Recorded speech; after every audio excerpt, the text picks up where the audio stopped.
আসসালামু আলাইকুম ওরহমাতুল্লাহি বারাকাতু। প্রিয় শিক্ষার্থীবৃন্দু, তোমরা সবাই কেমন আছো? আশা করি ভালো আছো এবং কি সুস্থ আছো। আজকে আমাদের বাংলাদেশ ও বিশ্ব পরিচয় নবম দশম শ্রেণীর আজকে আমাদের তৃতীয় ক্লাস।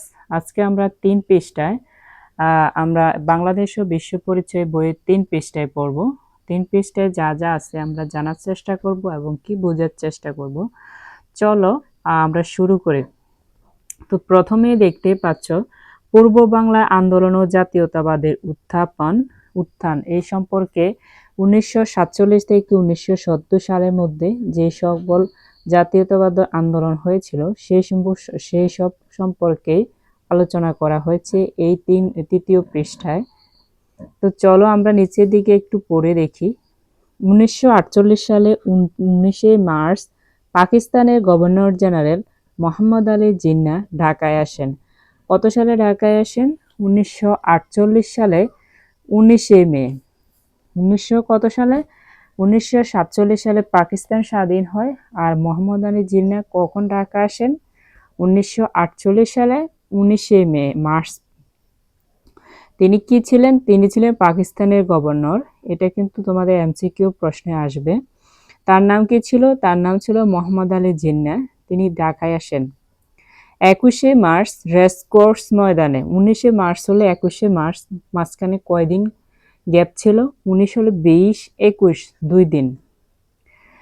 বর্তমান সোহরাওয়ার্দী উদ্যান, এটা তৎকালীন নাম ছিল রেসকোর্স ময়দানে বর্তমান সোহরাওয়ার্দী উদ্যান। অনুষ্ঠিত জনসভায় তিনি দত্তহীন কণ্ঠে ঘোষণা করেন উর্দু এবং উর্দুই হবে পাকিস্তানের একমাত্র রাষ্ট্রভাষা। এখন আমাদের যেমন একটা এক্সাম্পল দিতে পারি আমরা, আমাদের বর্তমান প্রেসিডেন্ট বা প্রধানমন্ত্রী হচ্ছেন তারেক রহমান, জনাব তারেক রহমান। তিনি যদি আমাদের 64 জেলার মধ্যে কোনো এক জেলায় যায়, অবশ্যই ওইখানে অনেক লোকের সমাগম হবে, অনেক রাজনৈতিক দল আসবে, রাজনৈতিক যারা মানে যেই দল করে সরকারকে আপনার স্বাগত জানাতে আসবে, কেউ দেখতে আসবে, এরকম রেসকোর্স ময়দানে, যেহেতু উনি গভর্নর ছিলেন মোহাম্মদ আলী জিন্নাহ, তো এরকমই বিশ্ববিদ্যালয়ের মানে আসা হয়েছিল, একটা সমাবেশ হয়েছিল। তখন তিনি যে বক্তব্য রাখেন, এই বক্তব্যের মধ্যে তিনি বলেছিলেন উর্দু এবং উর্দুই হবে পাকিস্তানের একমাত্র রাষ্ট্রভাষা, উর্দুর সাথে বাংলা থাকবেই না, এটা বলেছিলেন। তিনি এটা বলেছিলেন কত তারিখে? 21শে মার্চে। তো 21 থেকে এরপর হচ্ছে 24শে মার্চ ঢাকা বিশ্ববিদ্যালয়ের সমাবর্তনেও তিনি অনুরূপ ঘোষণা দিলে ছাত্র সমাজ প্রতিবাদ মুখর হয়ে ওঠে।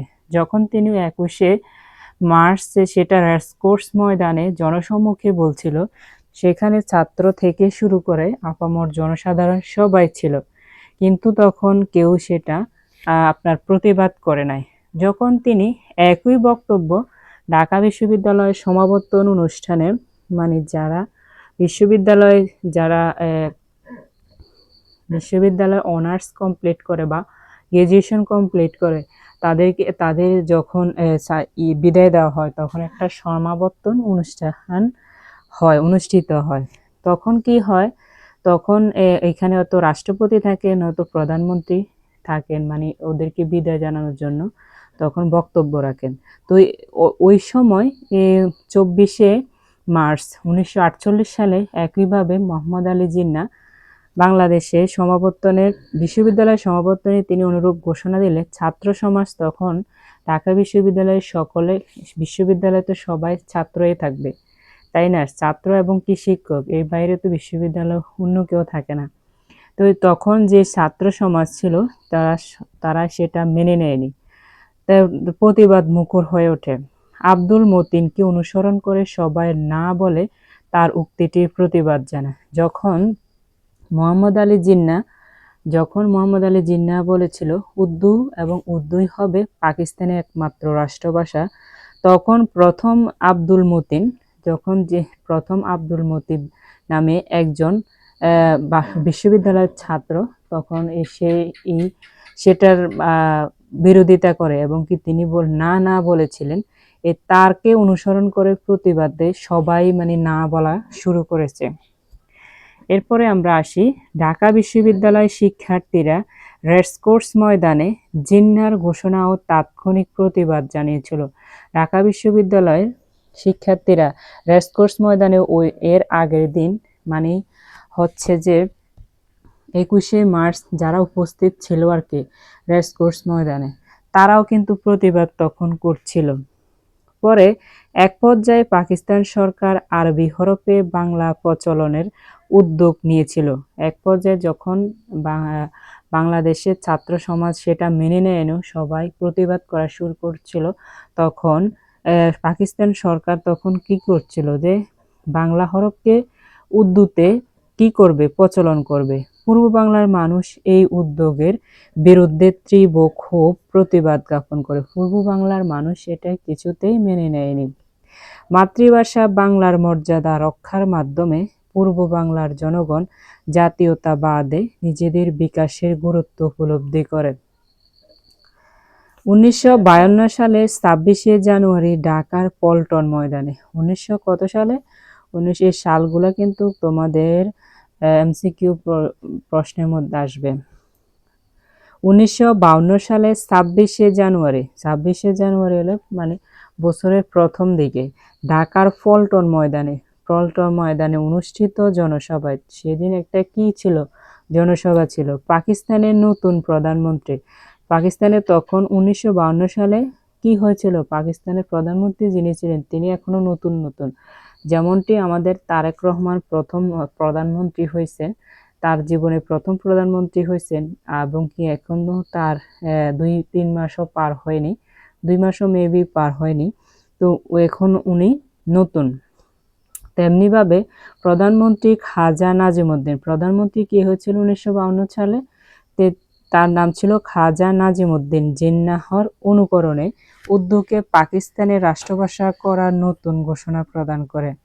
মোহাম্মদ আলী জিন্নাহ 47-48 সালে যেরকম উর্দুকে বা পাকিস্তানের রাষ্ট্রভাষা করতে চাইছিলেন, কিন্তু 47 পারে যখন 52 সাল আসে, যখন সরকার বদল হয়, যে মোহাম্মদ আলী জিন্নাহ সরকার বদল হয়ে যখন খাজা নাজিমুদ্দিন সরকার মানে আসে নতুন করে, উর্দুকে পাকিস্তানের রাষ্ট্রভাষা করার নতুন ঘোষণা প্রদান করেন। একবার কিন্তু এর আগে 48 সালে সেটা চেষ্টা করেছিল, কিন্তু তখন ব্যর্থ হয়। 52 সালে আবার কি করে, ঘোষণা করে।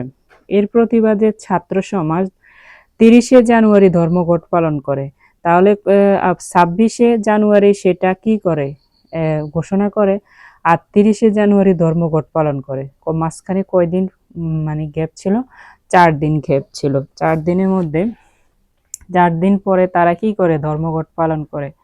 আব্দুল মতিনকে আহ্বায়ক করে রাষ্ট্রভাষা সংগ্রাম পরিষদ গঠিত হয়। আব্দুল মতিন যে প্রথম 1948 সালে, আমরা এর আগে একটু আগেই পড়ছিলাম, 1948 সালে 24শে মার্চে তিনি প্রথম কি করছিলেন, তিনি না বলেছিলেন যে না, আমরা বা উর্দুকে পাকিস্তানের রাষ্ট্রভাষা হিসেবে চাই না, তিনি প্রথম প্রতিবাদ করেন। তাকে কি করে, তাকে আহ্বায়ক করে রাষ্ট্রভাষা সংগ্রাম পরিষদ একটা সংগঠন করে আর কি, সেই সংগঠনের নাম দেয় রাষ্ট্রভাষা সংগ্রাম পরিষদ। এটার মাধ্যমে পরবর্তীতে কার্যক্রম পরিচালিত হয়, গঠিত হয়। 31শে জানুয়ারি কাজী গোলাম মাহবুবকে আহ্বায়ক করে। তো 31শে জানুয়ারিতে তখন আবার সেটা পরিবর্তন করে, আহ্বায়ক কি করে, পরিবর্তন করে। কাকে বানানো হয়, গাজী গোলাম মাহবুবকে আহ্বায়ক করে নতুনভাবে সর্বদলীয় রাষ্ট্রভাষা সংগ্রাম পরিষদ গঠন করা হয়। নতুনভাবে এটা করা হয় কত তারিখে, 30শে জানুয়ারিতে একবার করা হয়, এবং কি 31শে জানুয়ারিতে আবার এটা কি করে, সর্বদলীয় রাষ্ট্রভাষা সংগ্রাম পরিষদ গঠন করা হয়। ফলে আন্দোলন আরো বেগবান হয়।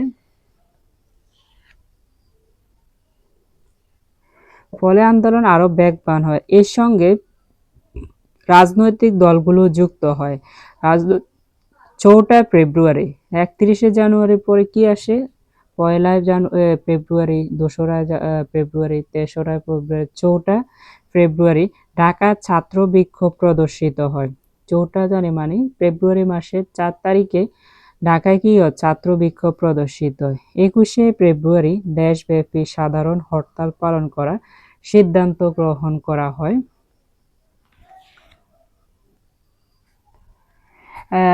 এখানে 5 জন ভাষা শহীদের ছবি দেওয়া হয়েছে। যেহেতু আগেকার দিনের 1952 সালের, তখন তো আর ছিল না, ডিজিটাল ক্যামেরা ছিল না, সাদা কালোই আর বই ছাপা হয়েছে।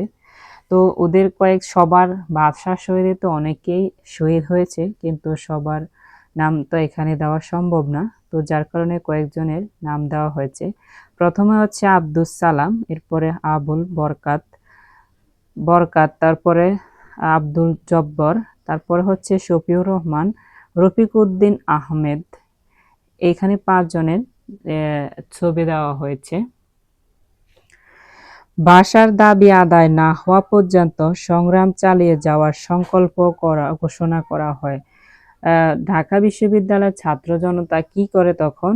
ভাষা যখন ভাষা রাষ্ট্রভাষা বাংলা চাই, এই দাবি যে পর্যন্ত মানে না মানে পাকিস্তান সরকার, সে পর্যন্ত তারা সংগ্রাম, তারা মিছিল করে, ধর্মঘট করে, এইসব তারা কি করে?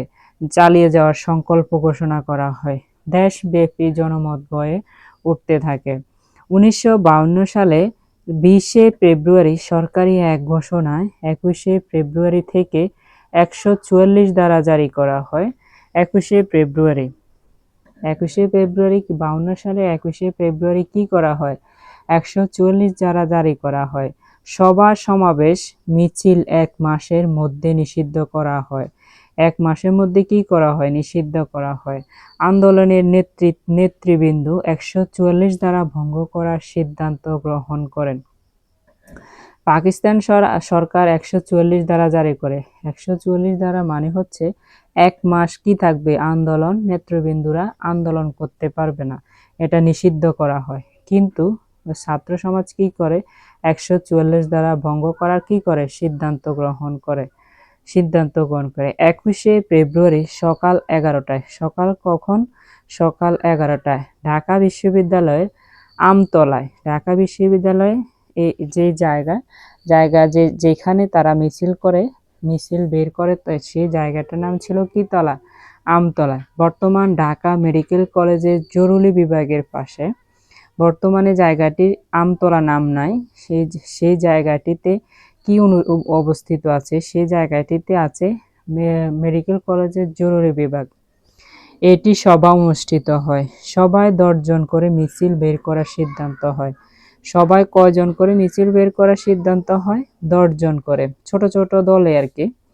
ঢাকা মেডিকেল কলেজের দিক থেকে 144 ধারা ভঙ্গ করে মিছিল এগিয়ে চলে। সাথে ছিলেন ইডেন কলেজ। সাথে কি ছিলেন? ইডেন কলেজ ছিলেন। কামরুন্নেসা গার্লস স্কুল ছিলেন। সাথে ইডেন কলেজ ছিলেন, কামরুন্নেসা গার্লস স্কুল ছিলেন এবং বাংলা বাজার গার্লস স্কুল হতে আগত ছাত্রগণ এখানে এসে কি হয়? একত্রিত হয়। তো আমরা যতটুকু বুঝতে পারছি যে এই পৃষ্ঠা অধ্যয়নের মাধ্যমে, সেটা হচ্ছে যে 1947 সাল থেকে 47 সালে তো পাকিস্তান স্বাধীন হয়, মানে 48 সাল থেকে কিন্তু পাকিস্তান সরকার উর্দুকে রাষ্ট্রভাষা করার প্রায় তারা করছিল। কিন্তু আমাদের বাংলাদেশে ছাত্র সমাজরা সেটা কখনোই হতে দেয়নি। আমাদের বাংলার দামাল ছেলেরা তাদের বুকের তাজা রক্ত ঢেলে দিয়ে আমাদের জন্য আজকে মাতৃভাষা, আমরা এখন মায়ের ভাষা, মাতৃভাষায়, বাংলা ভাষায় কথা বলতে পারতেছি। তো আজকের যারা আমাদেরকে আমাদের মাতৃভাষায় কথা বলার অধিকার নিশ্চিত করে গেছেন, তাদের রুহের মাগফিরাত কামনা করে, তাদেরকে আল্লাহ যাতে শহীদ হিসাবে কবুল করে সে দোয়াই করে। আজকের ক্লাস এই পর্যন্তই। ভালো থাকবে, সুস্থ থাকবে। দেখা হবে নেক্সট ক্লাসে। সে পর্যন্ত আল্লাহ হাফেজ।